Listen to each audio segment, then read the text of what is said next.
What's up, everybody? Welcome back. Today we're going to be talking about crossbow decocking bolts and how to make sure you're safely using them when decocking your crossbow. So stay tuned.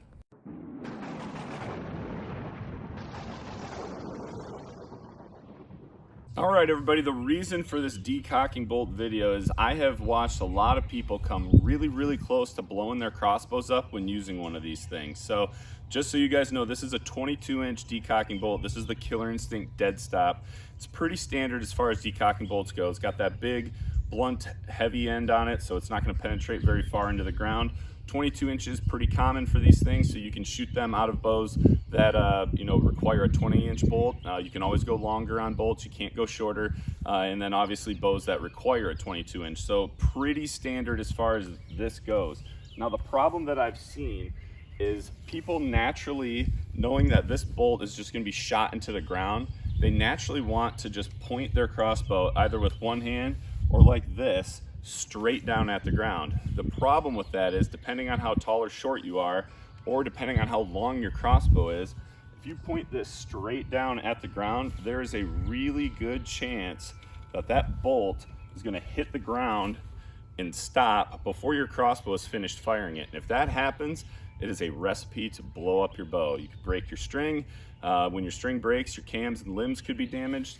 And with the bow being so close to your body, if stuff lets loose, it's very possible you could also get bodily injury from that. And I see the same thing, not only with the decocking bolt, but with the decocking bags. People naturally want to just come up and shoot right into it, really close to it. The exact same thing can happen. If that practice point hits your target and stops before your bow is finished firing, again, you could blow your crossbow up. So really, you guys, the safest way to do it is just make sure you shoulder your bow, just like you're taking any other shot. Using that decocking bolt, just shoulder your bow, point it down at about a 45-degree angle, and discharge it. Same thing on the bag target. Take a few steps back, be 4, 5, 6 feet away from it. Shoulder your bow, point down at a 45-degree angle, and discharge it.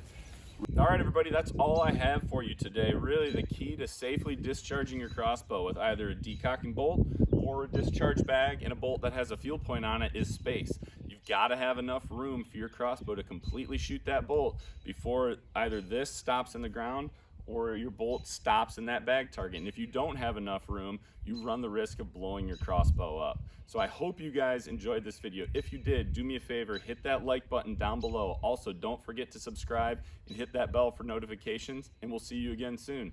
Thanks for tuning in. Remember, be a sportsman, make a sportsman.